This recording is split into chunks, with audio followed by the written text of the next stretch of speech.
Amigas, amigos, bienvenidos a Galería VIP. Vamos a abordar la reforma energética desde otro punto de vista, desde el punto de vista de los campesinos, a los ejidatarios, cómo les está afectando, cuáles son los beneficios que ellos mismos perciben de esta reforma. Francisco Jiménez Pablo, de la Coordinadora Nacional Plan de Ayala Movimiento Nacional, gracias por estar aquí con nosotros, bienvenido. Muchas gracias y un saludo a tu amable auditorio.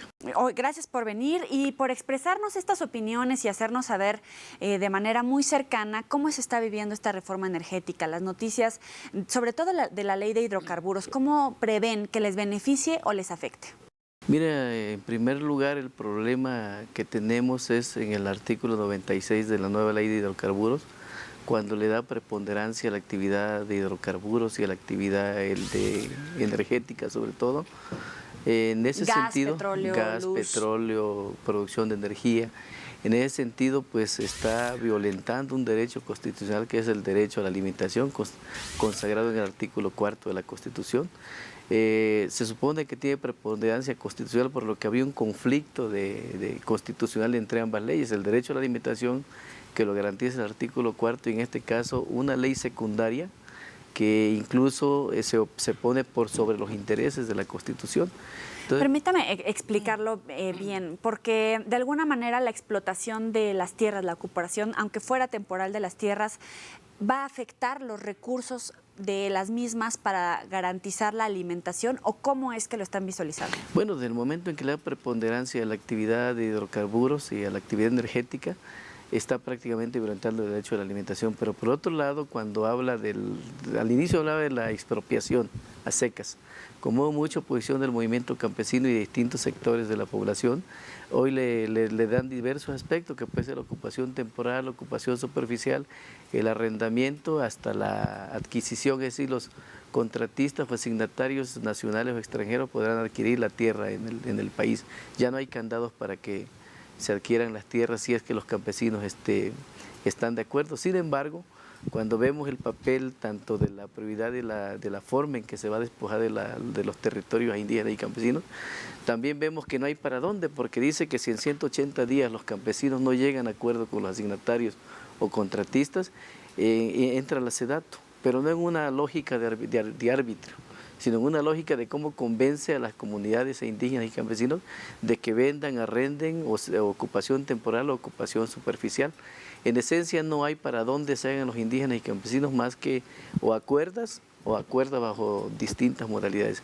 Si una vez hecho todo este procedimiento no hay un acuerdo ni siquiera propiciado por la SEDATU, bueno, el Instituto de Hidrocarburos podrá pedirle a la autoridad administrativa que ejerza un decreto expropiatorio para que finalmente se ejerza el derecho público de acuerdo a la ley secundaria de producir hidrocarburos. Sobre todo porque esta ley hace preponderancia en las necesidades del Estado y los recursos que se pueden explotar. Por tanto, ustedes estarían obligados a entrar en una negociación directa o indirecta, por la buena o por la mala, con los empresarios. Es decir, si alguna empresa transnacional llega y les dice, oye, necesito tus tierras para poder instalar ahí la base de una empresa o poder extraer los recursos de manera directa, ustedes no pueden más que decir, precisamente por esta anteposición de se tiene que explotar los recursos y la tierra, tienen que negociar forzosamente en cuánto la van a rentar o en cuánto tiempo va a estar ocupada temporalmente. Sí, bueno, la ocupación temporal es una falacia, porque si, por ejemplo, en el caso de minería, las concesiones ya están otorgadas a los contratistas. La ley de hidrocarburos dice que quienes ya tienen una concesión minera, si en su territorio ya concesionado hay petróleo o gas o para producir energía, tienen en automático la concesión. Ahora los campesinos no tienen la posibilidad de poder acordar o de poder elegir la actividad incluso que ellos quieran. Yo te pongo el ejemplo de la Sierra Nororiental de Puebla, donde la actividad fundamental es el ecoturismo, que es rentable además de ello, y que los campesinos pues prefieren mantener sus ecosistemas. Sin embargo, no tienen los campesinos la posibilidad, no solo campesinos, de que quiero decirte, Eli, sino también los pequeños propietarios, los propietarios que quisieran preservar su ambiente, su paisaje, no tienen esa opción, puesto que la ley le da la preponderancia y el interés público a la producción de hidrocarburos y energía. En ese sentido, bueno, no tienes otra más que o acuerdas, y lo único que puedes elegir es bajo qué condiciones acuerdas, pero definitivamente no hay ninguna salida para que los campesinos elijan el destino y el rumbo de sus tierras. Dice en el artículo 100 de la Ley de Hidrocarburos que la contraprestación, los términos y las condiciones para el uso, goce o afectación de los terrenos, bienes o derechos necesarios para realizar actividades de exploración y extracción de hidrocarburos serán negociados y acordados entre los propietarios o titulares de dichos terrenos, en este caso la mayoría serían campesinos ejidatarios, incluyendo derechos reales, ejidales, comunales, asignatarios y de contratistas. Más o menos, ¿qué cantidad de familias podrían resultar afectadas del dominio que ustedes tienen, no? Bueno, fíjate, hay un promedio de 31.941 ejidos y comunidades en el país. La mayoría de ellos, un 15.7 millones de habitantes son indígenas y son quienes 15.7 millones son indígenas. Y estos 15.7 millones son quienes tienen los territorios más vírgenes y donde están ya concesionados. De estas tierras se han concesionado 35 millones de hectáreas, que es la tercera parte casi del territorio nacional. Y lo peor de esto, Elías, es que la población no lo sabe. Es decir, los campesinos no saben que sus tierras están concesionadas, no saben que ya hay proyectos hidroeléctricos, que ya hay proyectos mineros, que hay proyectos para la explotación de hidrocarburos, puesto que hay una investigación que se hizo y que todos esos estudios van a ser pasados hoy al Instituto de Hidrocarburos, mismo que lo va a compartir con las empresas privadas, con las empresas que estén interesadas. Entonces todos estos ejidos y comunidades van a ser afectados, ya están en la lista de despojo y sin embargo ellos no lo saben. Ahora son 15.7 millones de personas indígenas en este rubro. Sin embargo, para salir de la pobreza, actualmente, como trabajan sus tierras, ¿tienen las posibilidades?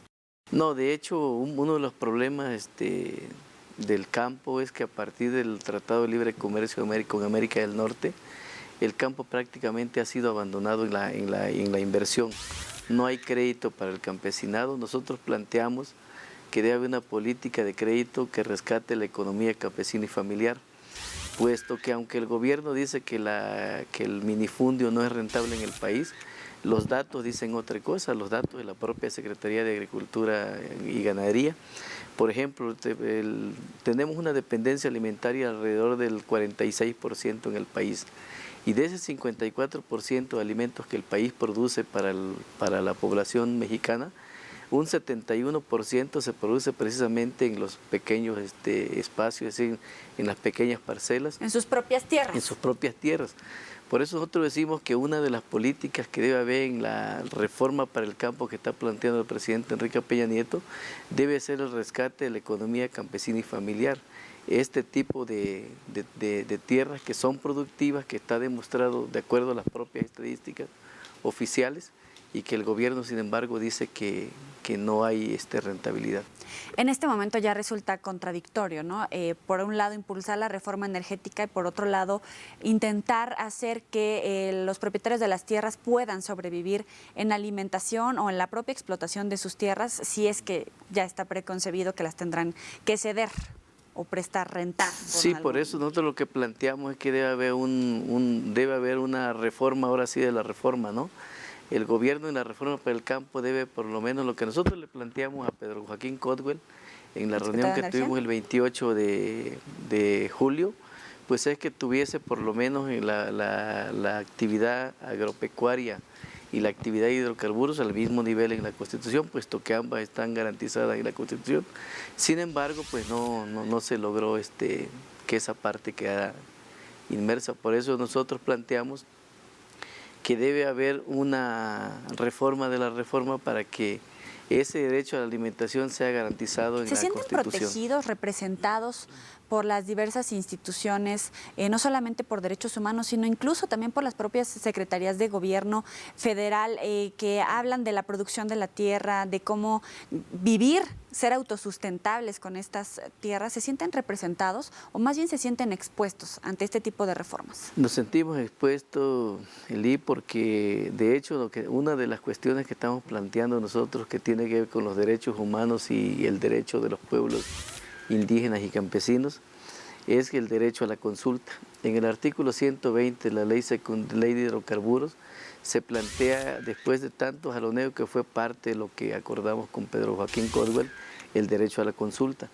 Sin embargo, lo que le estamos planteando a la Secretaría de Gobernación nosotros es que construyamos conjuntamente las organizaciones campesinas e indígenas el protocolo para cómo se lleva a cabo esa consulta. Porque hoy el gobierno federal, que es quien está encargado además de respetar el derecho a la consulta, México suscribió el convenio 169 de la Organización Internacional del Trabajo en 1992. Sin embargo, ello obliga a México a que legisle sobre la ley de consulta en el país, lo cual no está. En el examen periódico universal del año pasado, la ONU le pide a México que legisle en esa materia. Sin embargo, no lo ha hecho. Entonces, aunque en el 120 la ley de hidrocarburos plantea el derecho a la consulta, tendríamos que acordar con el gobierno federal, y que es lo que le estamos planteando, el protocolo para la consulta. Se me acabó el tiempo por ahora, Francisco Jiménez Pablo. Vamos a hacer una pequeña pausa y al regreso del corte vamos a platicar acerca de la consulta popular que se está impulsando para tratar de echar atrás esta reforma energética y conocer bien a bien cómo está sucediendo esto en los estados. No le cambien, ya volvemos.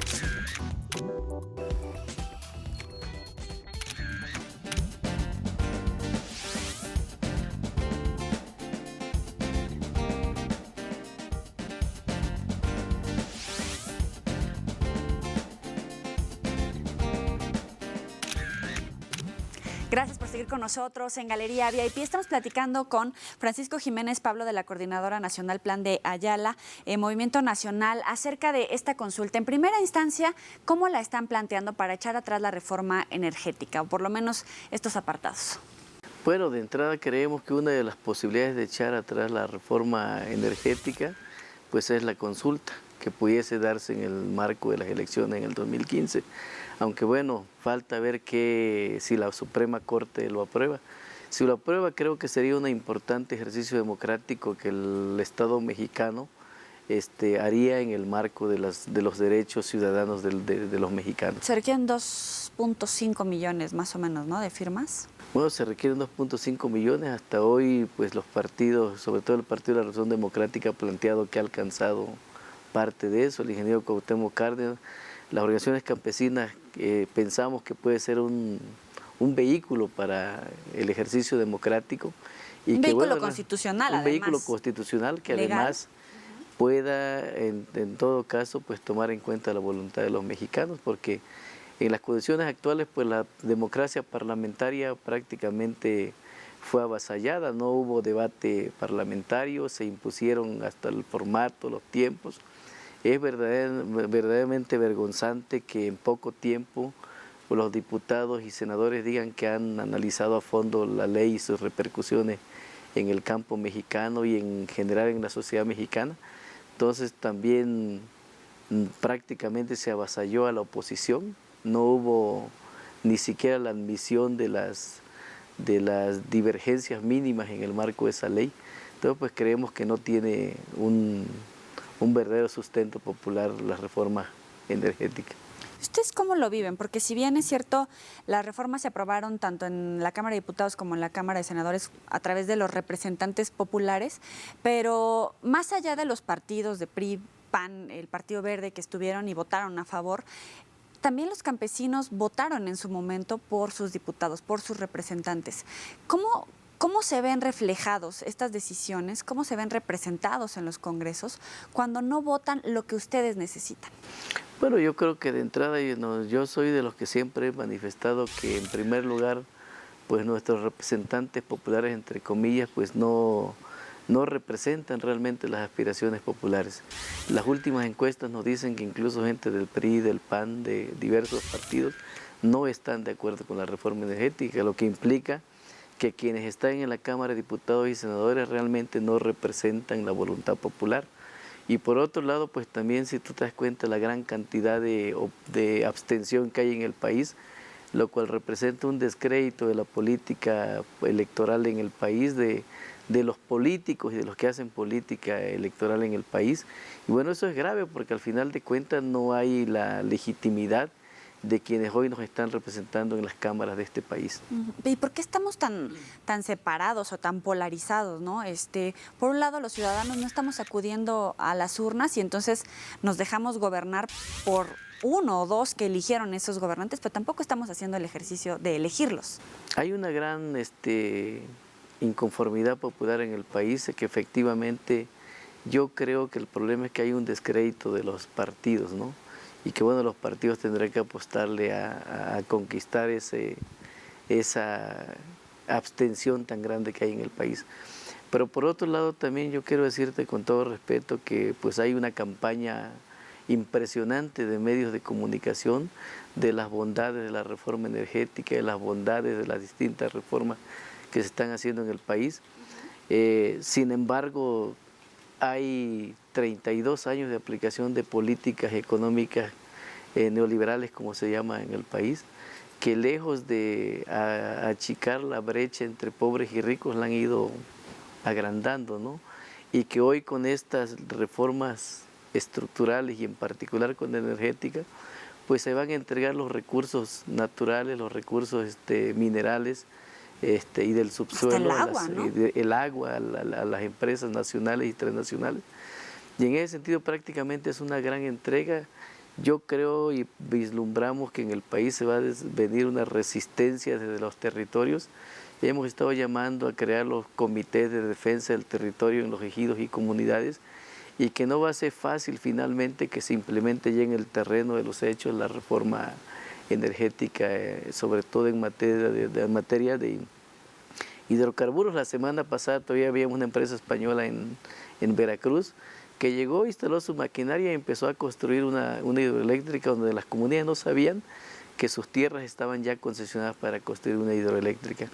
¿Y cuál va a ser ese medio de resistencia si no están representados en las cámaras, en los congresos, si no tienen este diálogo o no tendrán manera de negociar frente a las autoridades correspondientes para rentar o no rentar sus tierras? ¿Cuál va a ser la vía para hacer esta resistencia?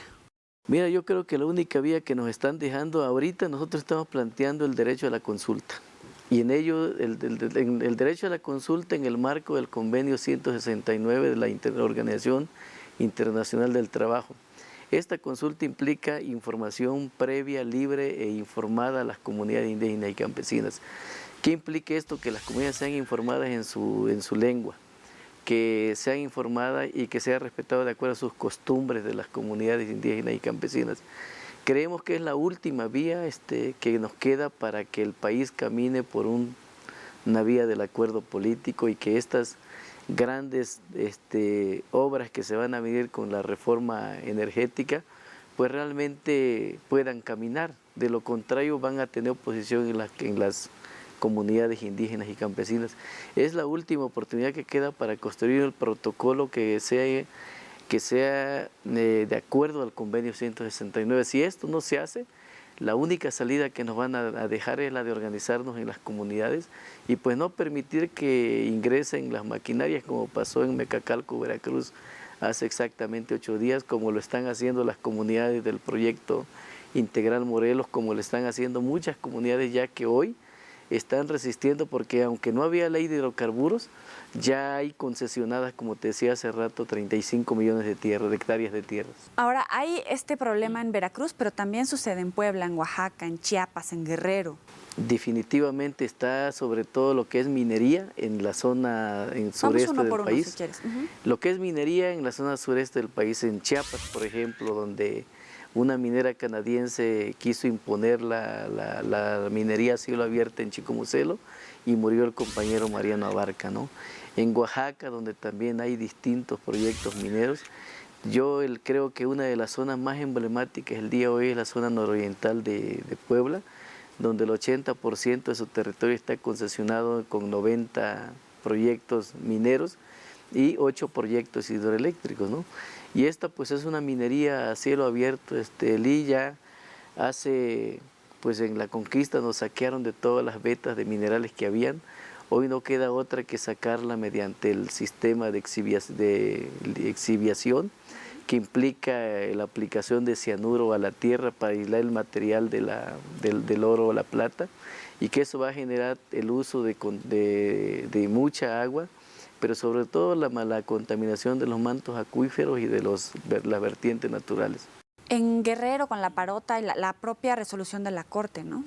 Sí, bueno, en Guerrero con la Parota, la propia resolución de la Corte. Pero aparte de esto, yo te quisiera mencionar, Eli, que el problema que tenemos es un problema incluso de conflicto constitucional. Por ejemplo, el convenio 179 tiene rango de norma constitucional, es decir, una ley secundaria no podría estar sobre una norma constitucional. Sin embargo, las leyes secundarias están pasando por sobre el convenio 169, en este caso ratificado por México. Y por otro lado, el artículo primero que nos garantiza el respeto a los derechos humanos, el artículo 2 constitucional que nos garantiza el derecho a la consulta, y todo esto no está siendo respetado por la Constitución, no está siendo respetado, perdón, por la aprobación de la ley secundaria de la reforma energética, o más conocida como ley de hidrocarburos. Entonces lo que va a pasar es que muchos ejidos y comunidades nos vamos a amparar también. Vamos a usar desde la resistencia legal, que va a ser con el amparo, hasta la resistencia en el terreno de los hechos, cuando nos quieran imponer con la policía, como hoy está pasando con el proyecto Integral Morelos, que van construyendo el gasoducto con las patrullas de federales y el ejército para poder ir avanzando. Quiero decirte que incluso esto es grave porque hay un amparo ganado por el ejido Nealticán, y que a pesar de que está ganado el amparo que otorgó un tribunal federal, el gobierno sigue construyendo junto con las empresas privadas el gasoducto. ¿Qué tan fuertes se sienten con el respaldo de la Suprema Corte de Justicia de la Nación, que les da estos amparos que en la ley, en teoría, estaría evitando que las obras continúen? Sin embargo, hoy por hoy las obras continúan con todo y el amparo ante la Suprema Corte de Justicia de la Nación. O, por ejemplo, en el caso de Sonora, la contaminación del río por el derrame de estos tóxicos, y la propia institución federal dice, no es un riesgo ambiental, no vamos a hacer la declaratoria de emergencia, a pesar de la cantidad de denuncias de la Profepa, de los propios habitantes de la región, de los presidentes municipales. O sea, vemos de alguna manera enfrentándose diferentes niveles de gobierno con la propia ley en la mano y ustedes en medio. ¿Qué tan fuerte se siente? De hecho, bueno, la Corte, yo creo que si la Corte es consecuente y además congruente con la aplicación de la ley, no va a poder negar los amparos en este sentido, ¿no? Puesto que te digo que hay normas constitucionales que están homologadas ya de acuerdo a la Corte. La Corte propia ya emitió un protocolo en el que prácticamente avala el protocolo de la Organización de Naciones Unidas para la consulta. Sin embargo, no vemos la misma voluntad del Ejecutivo Federal, en el caso de la Semarnat, de la CDI, que debería estar defendiendo los derechos de los indígenas y campesinos. En el caso de... Bueno, yo lo que creo es que vamos a ganar los amparos, Lee, pero va a ser un conflicto en el que al final de cuentas vamos a tener que lidiar en el terreno con este tipo de cosas. Yo sigo haciendo un llamado al gobierno federal a que hay que continuar en el diálogo, que creemos que la única vía democrática que puede haber es la ley de consulta, el protocolo para la consulta, que hay que construirla. El 23 de julio marchamos, nos recibió el secretario de Gobernación y 5 secretarios más. Sin embargo, no se cumplieron los compromisos que hizo el secretario de Gobernación. Y bueno, yo lo que creo es que este país está avanzando por la vía de la imposición y del autoritarismo. Creemos que hay otras vías, que es la vía del diálogo, la vía del acuerdo político, pero que para ello deben de construirse los mecanismos y los instrumentos políticos y que debe respetarse en todo caso la decisión de la Corte en donde se obtenga por los campesinos. Se nos acabó el tiempo. ¿Algo con lo que quieras cerrar, Francisco Jiménez Pablo, de la Coordinadora Nacional? Pues yo quisiera cerrar con un llamado al gobierno federal, un llamado a mis compañeros indígenas y campesinos, pues a organizarse ante esta avalancha de despojo que se viene en el país, y al gobierno federal pues a invitarlo a que aún es tiempo de transitar por la vía democrática y no por la vía del autoritarismo y la imposición. Con esto cerramos. Muchas gracias por estar aquí con nosotros, Francisco, y por compartirnos estos puntos de vista, sobre todo de los campesinos que a veces no tienen voz y solamente escuchamos la manifestación o el plantón y no necesariamente nos enteramos de cómo están viviendo y cuáles son las dificultades a las que se enfrentan. Gracias. No, al contrario, muchas gracias a ti, a tu amable auditorio, y disculpas porque con la manifestación entendemos que muchas veces perjudicamos a terceros, pero yo insisto en que nos están cerrando las vías. Es un derecho constitucional también la manifestación. Gracias a ustedes por acompañarnos. Nos vemos la próxima. Pásenla bien.